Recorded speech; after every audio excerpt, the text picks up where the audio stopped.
Cigars mysteriously represent luxury and craftsmanship, embodied in a slow and refined indulgence. Crafting a premium cigar can last years, as it involves meticulous cultivation, aging, and blending of tobacco leaves obtained from just a few places worldwide. Undoubtedly, cigars are a symbol of status, and this is reflected in their high price. Strange as it sounds, even when the world's economies are at their lowest, cigars have only gotten more expensive. And surprisingly, their demand has increased too. So, why are cigars so expensive? This question has been asked so often. Join us as we look into why cigars are so expensive. Even though we have yet to determine exactly where cigars came from, there's evidence of people smoking tobacco in a Mayan pot from Guatemala dating back to the 10th century. The Caribbean islands were already into tobacco smoking before Europeans arrived in 1492 and saw the Taino people in Cuba doing it. Bartolomé de las Casas, a Spanish historian, described how Columbus's scouts found locals in Cuba smoking dry herbs in leaves. After Europeans colonized, tobacco became a major part of their activities, even using enslaved Africans. The Spanish shared tobacco with Europeans around 1528, and it became known as the sacred herb for its supposed medicinal properties. Over time, sailors from Spain and other European countries started smoking rolled leaves like Spanish and Portuguese conquerors did. The practice of smoking simple cigars made its way to Spain, Portugal, and eventually France, possibly thanks to Jean Nicot, the French ambassador to Portugal, whose name inspired the word nicotine. After Sir Walter Raleigh's journeys to the Americas, tobacco use spread to Italy, the Dutch Empire, and later to Great Britain by the mid-16th century, especially in the form of pipes. Spanish tobacco cultivation began in 1531, and by 1542, the first cigar factory in Cuba was established by Spaniards in North America.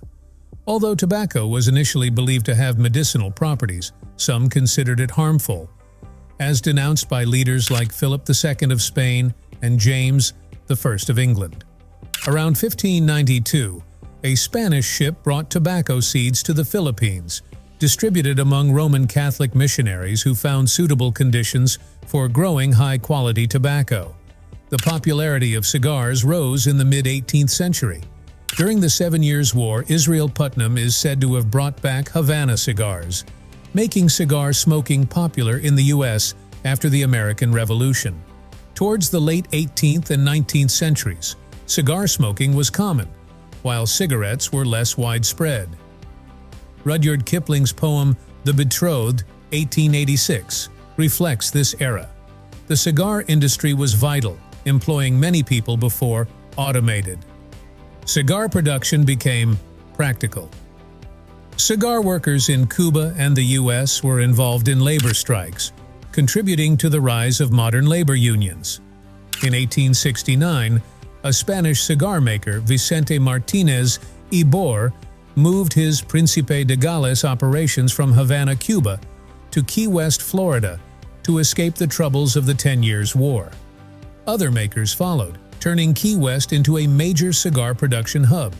In 1885, Ibor moved again, creating the world's largest cigar factory in Ybor City, Tampa. Rival Ignacio Haya was built nearby. Many makers moved to the area after a fire in Key West in 1886. Thousands of Cuban and Spanish workers came, making Ybor City the cigar capital of the world by 1929, with 150 factories. Today, only J.C. Newman Cigar Company remains in Ybor City using antique machines. In New York, cigars were crafted by home-based rollers.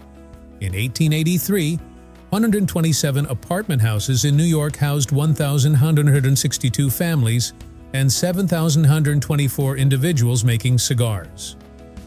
A late 1883 state statute banning this was ruled unconstitutional 4 months later. By 1905, the U.S. had 80,000 cigar-making operations, mostly small family shops. Although most cigars are now machine-made, some, especially in Central America, Cuba, and certain U.S. cities, are still hand-rolled, labeled totally by hand or made by hand. These high-quality hand-rolled cigars differ significantly from the machine-made ones sold in store packs. Since the 1990s, there's been disagreement between those who prefer premium handmade cigars and cigarette companies producing machine-made cigars. But how are these premium cigars made? What makes them so expensive? Stick around as we delve into that. Cigars are rolled-up dried leaves, but not just any leaves. To make a good quality cigar, you need top-notch tobacco from soil rich in minerals. While tobacco is grown in many places, the best regions for growing tobacco include Cuba, the Dominican Republic, and Nicaragua, because they have the right conditions. This makes it rarer and more expensive compared to cigarette tobacco, which is grown globally. In addition, only high-quality whole leaves are chosen for premium cigars. Premium cigars are made with select whole leaves, unlike cigarettes that use even the stems. This makes the entire process more expensive. Going into more detail, cigars have three parts: the filler, inside, the binder, enclosing the filler, and the outer wrapper. The wrapper significantly adds to the cost because it needs to be visually appealing, with minimal veins, and a very uniform color. Only specific tobacco leaves are suitable for the wrapper, leading to a thorough selection process and contributing to the high price. Farmers who grow tobacco take great care of their crops, using traditional methods passed down through generations to ensure they get the best leaves. This process takes a long time and a lot of hard work, making cigars more expensive. Also, the growing conditions are different in all these regions, causing variations in crop yield and quality. Apart from the expensive cultivation of cigar tobacco, there's a lengthy process of curing, fermenting, and aging the tobacco. Once tobacco leaves are fully grown, skilled workers pick them by hand. The leaves are then hung in curing barns, where the natural airflow and temperature control help them lose moisture and develop their rich flavors. This curing process lasts 25 to 50 days and needs careful monitoring to create the ideal conditions. Different curing methods, like air curing, flue curing, sun curing, and fire curing, are used based on the type of tobacco and the desired flavor. Each technique demands specific knowledge, making the curing process a crucial aspect affecting the cost of cigars. This process is much more thorough than what's done with cigarette tobacco and takes a lot of time and hard work. After curing, tobacco leaves go through fermentation. They're stacked in bulk and left to rest at a controlled temperature and humidity. This step lasts for several months. During fermentation, the tobacco releases compounds like ammonia, enhancing the flavor.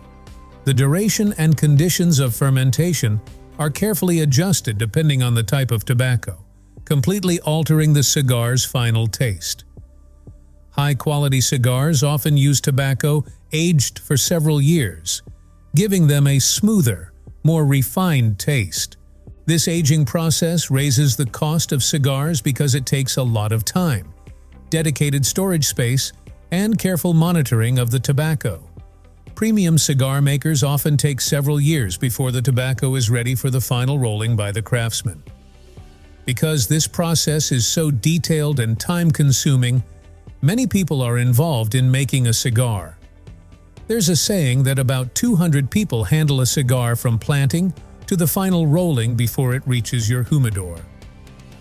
Cigars are entirely handmade, especially in the art of hand rolling. Making a top-notch cigar is like an art.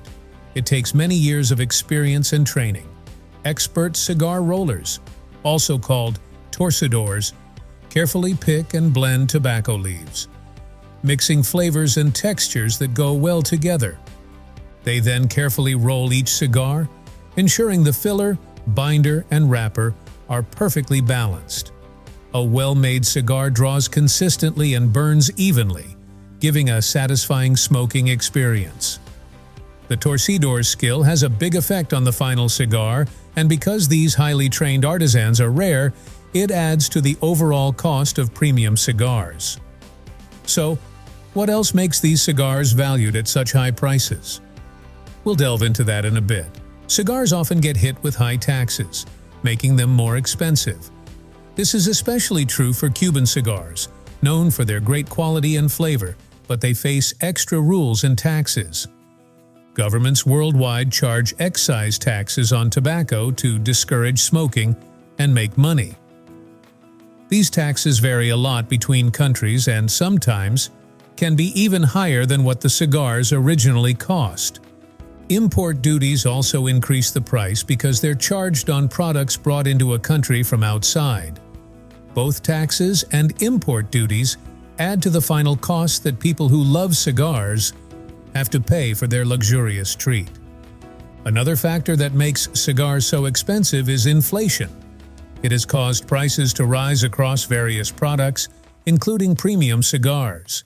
Many companies in the cigar industry have either already increased prices or are planning to do so. On December 29, 2021, Arturo Fuente, a family-owned business, announced that it would reluctantly raise its prices for the year. Despite refraining from price increases in the previous year for 99% of its portfolio to support brick-and-mortar businesses against online retailers, the company found it necessary to adjust prices in 2022. Carlos Fuente Jr., the owner, expressed regret about the decision, but emphasized its necessity to address the increased costs of raw materials, packaging, and other factors. Fuente recently increased prices by 4 to 8%, marking its first across-the-board hike since January 1, 2020. The core cigars like Gran Reserva, Chateau Fuente, Magnum R, Hemingway, and Don Carlos saw a 5% increase, while the fast-growing Casa Cuba line saw a 4% hike. The rarest Fuente Opus X's cigars went up by 8% to cover farming, processing, and manufacturing costs in the Dominican Republic. Fuente mentioned a 6% increase for the Rare Pink series and a 7% hike for Añejo. This price adjustment from Fuente began on January 1st, and it's not an isolated case. Other cigar companies worldwide have implemented price increments on their cigars. With so many cigar-making factories scattered worldwide, which country produces the best cigars? Due to Cuba's rich history and tradition of producing high-quality cigars, many experts agree it is home to some of the world's best cigars. They are famous for being the most luxurious tobacco products globally. A high-quality box of these cigars can be extremely expensive, costing thousands of dollars. Crafting each Cuban cigar involves around 500 manual steps, from planting the seed to finishing the product. However, over the last 25 years, cigars from other regions, like the Caribbean and Central America, have become comparable in quality, consistency, and cost. Unfortunately, American cigar enthusiasts may end up with fake Cuban cigars, as experts estimate that up to 95% of Cuban cigars in the U.S. are counterfeit. So, why are people so interested in Cuban cigars, and why are they so costly? Cuba has maintained its cigar-making tradition for over 200 years. The entire process, from growing and harvesting tobacco to rolling the cigars, takes about a year. Each tobacco leaf is meticulously examined for type, appearance, and quality. Skilled cigar rollers, called torcedores, assemble the cigars. Pinar del Rio is the primary location for crafting these cigars, where 70% of premium tobacco is grown. The unique environmental factors there, known as terroir, are believed to contribute to the exceptional quality of the tobacco. However, some argue that cigars from other places like Nicaragua and the Dominican Republic, referred to as New World cigars, are just as good. New World cigars often boast better quality control, surpassing Havana cigars in some enthusiasts' opinions. Nevertheless, some cigar aficionados still prefer Cuban cigars, despite occasional issues with quality control. Habanos, a Cuban government-owned corporation, oversees the global commercialization of all Cuban cigar brands. Not every Cuban cigar qualifies as a Habano. They must meet stringent quality control standards. The U.S., however, has not permitted the import of Cuban cigars since the embargo in 1962. The ban on Cuban cigars in the U.S. has created a strong desire for authentic ones, leading to a hidden market for illegal and fake cigars. Despite the prohibition on bringing Cuban cigars into the U.S., Cuba remains the top consumer of cigars globally. The global cigar industry has significantly expanded, with experts predicting it could reach a value of $21 billion by 2025. However, concerns arise about Cuba's ability to produce enough cigars because of how sought after they are. What does it take to produce quality cigars? Contrary to common belief, anyone with the right skills can make a cigar regardless of gender. However, cigar making is challenging, so factories provide tools to make it more efficient. Cuban cigars are considered fancy and traditional because they are entirely handmade. Cuba's tobacco industry is successful because it uses advanced farming methods. A special place called Vuelta Abajo in Pinar del Rio combines weather and soil to grow the best tobacco. They plant tobacco seeds carefully and grow them without using chemicals for 3 months. Then, they pick the leaves meticulously and prepare them to create high-quality tobacco for Cuban cigars. Crafting the cigars involves assembling leaves from different parts of the tobacco plant. This process ensures the cigar has the right taste, smell, and burning characteristics. After thorough checking and packing, skilled cigar makers and torcedores produce about 100 million high-quality cigars a year in Cuba. The significance of cigars in Cuba cannot be overstated, with annual revenues of over $200 million from their sale. However, with the sudden price surge, it's natural to question how the cigar industry has not only survived, but has also become more expensive over the past few decades. How has the surge in prices affected the demand for cigars? Well, you are in for a shocker.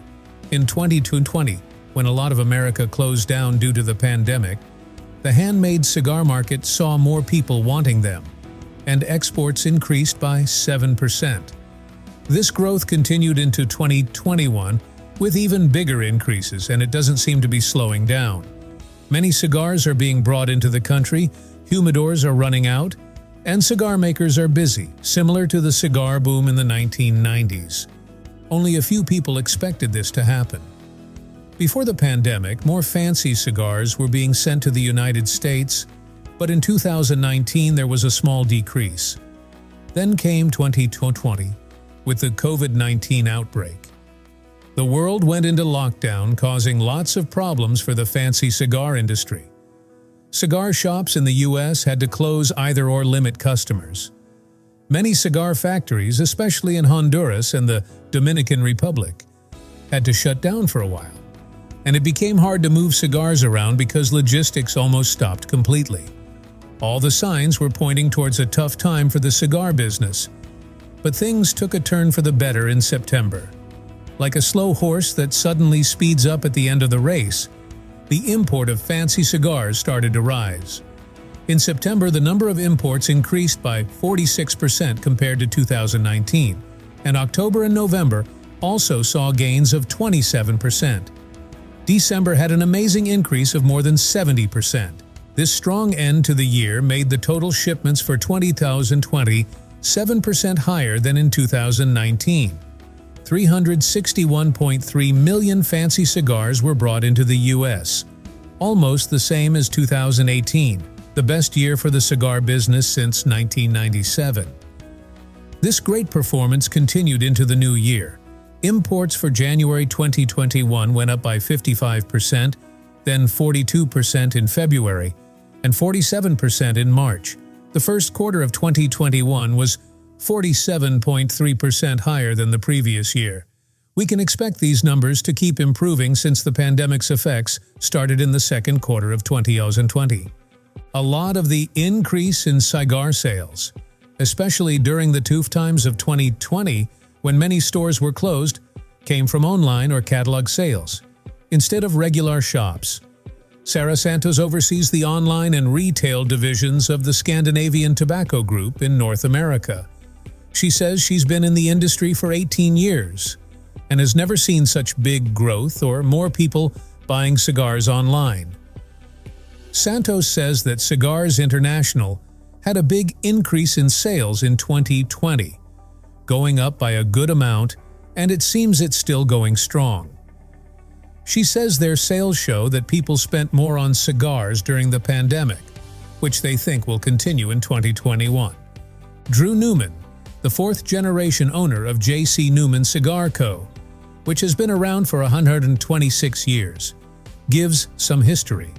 He says the American fancy cigar industry has a boom every 25 years. There was a big increase in demand during the Roaring '20s. The U.S. government bought a lot of cigars during World War II, and sales went up a lot in the late 1960s. When Cigar Aficionado magazine was started in 1992, it triggered the last cigar boom. Now, 25 years later, the American fancy cigar industry is going through another boom. Newman has noticed a big increase in demand for his company's fancy cigars, like Diamond Crown and Brick House, but he needs to be more cautious about getting too excited about these times of high demand. He explains that these booms are tough for cigar makers because making premium cigars takes a long time. Since they are natural products made by hand, increasing or decreasing production quickly takes a lot of work. They age tobacco for at least 3 years, so they have to plan production well ahead of time. You must take your time with the natural process of fermenting and aging premium cigar tobacco. Tabacalera USA, a big player in the fancy cigar industry, might have been ready for this jump in sales. Tabacalera makes and sells non-Cuban versions of famous brands like Romeo and Julieta, Monte Cristo, and H. Upmann through its Altadis USA subsidiary in Fort Lauderdale, Florida. They also own the huge catalog and online cigar retailer, JR Cigars. The president and CEO Javier Estades says that JR's sales increased greatly in 2020 and the first part of 2021 because of pandemic restrictions. With many regular shops closed, some smokers had to turn to the internet. Estades believes that the pandemic led to more people enjoying premium cigars. Tabacalera has factories in the Dominican Republic and Honduras, both of which are working at full capacity. Even though nobody could have expected a pandemic to boost sales, the company was already set up for growth. Estades explains that because of their size and financial strength, they always keep a lot of cigars in stock at their factories and distribution centers, which allowed them to meet the increased demand. Joya de Nicaragua, the oldest handmade cigar producer in Nicaragua, has been through more than one boom. Juan Ignacio Martinez from Joya de Nicaragua says they are seeing an unusual demand for fancy cigars worldwide. He thinks this growth is because of online sales, which became important in 2020. He believes 2020 will be a turning point for online sales in their industry. Even traditional shops had to start selling online to serve their customers. Many successful cigar shops have changed their business models to include physical stores and a large online presence. One shop owner, Jeff Borisiewicz of Corona Cigars in Florida, has both. He mentions that his business did well because they have a mix of mail-order internet sales, retail stores, and bar sales. Despite some shops being down during the pandemic, their retail brick-and-mortar sales increased by single digits. David Garofalo, the owner of Two Guys Smoke Shop, has a business model similar to others. He has 3 shops in New Hampshire, and he's sure a boom is happening. Even though things looked bad for his business at the start of the pandemic, they've been strong since then. Garofalo shares that when there was a big drop in sales, he thought they could never recover. However, they completely recovered in just 2 months and grew by 51% in their retail shops in 2020 compared to the previous year. Online, they had a growth of 46% in 2020, which is the biggest single growth in their company history since 1985. The trend of the new cigar boom is evident in internet sales, but there's also good news from physical cigar shops. In Virginia, sales are up at all 5 Havana Connection stores, which are big shops mainly in Richmond. Jason Kanata, the operations manager, says they can't disclose the exact increase, but confirms it's notable. He explains that cigars became a simple pleasure people could enjoy at home during the pandemic, leading to better-than-normal growth. Now, with increased consumption, their business continues to grow. However, there's a downside similar to the cigar boom in the 1990s. What could be plaguing the surging market once again? Well, back orders. These are difficulties in meeting the high demand. For example, at Matador Cigars in Long Island, New York, a customer expresses frustration about finding his favorite La Flor Dominicana Andalusian Bull cigars due to back orders. Lito Gomez, who makes La Flor Dominicana cigars, acknowledges the boom with increased demand and unusual levels of incoming orders. However, production constraints and safety measures due to COVID have prevented an increase in sales. They have twice as many cigars on back order as the previous year. Jorge Padron of Padron Cigars, Inc. also emphasizes the importance of quality control and refuses to increase production because of higher demand. Despite the back orders, maintaining the quality of their cigars is his priority. Jorge Padron, remembering the cigar boom in the 90s, says they didn't rush production then, just like they won't now. He emphasizes that they have never been able to catch up with the high demand, no matter the time. They prioritize maintaining the quality of their production and never compromise it just to meet high demand. Brands like Padron 1964, Anniversary Series, 1926 Series, and Family Reserve consistently get top ratings from Cigar Aficionado. Padron confirms that their business is strong and they always give a lot of importance to physical cigar shops. They are committed to keeping their products available to these shops as much as possible. With more cigars being shipped, tobacco growers like Nestor Andres Plasencia have felt the increase in demand. His family is one of the biggest producers of premium tobacco, with vast areas in Nicaragua and Honduras. Plasencia mentions that more people enjoy cigars more often, calling them mini-boom. His sales have gone up by more than 50% since May 2020. While he's happy that more people are enjoying cigars, he stresses the importance of not sacrificing the quality of their products, as happy clients come from maintaining high quality. Plasencia travels regularly between Nicaragua and Honduras, overseeing all aspects of his operation.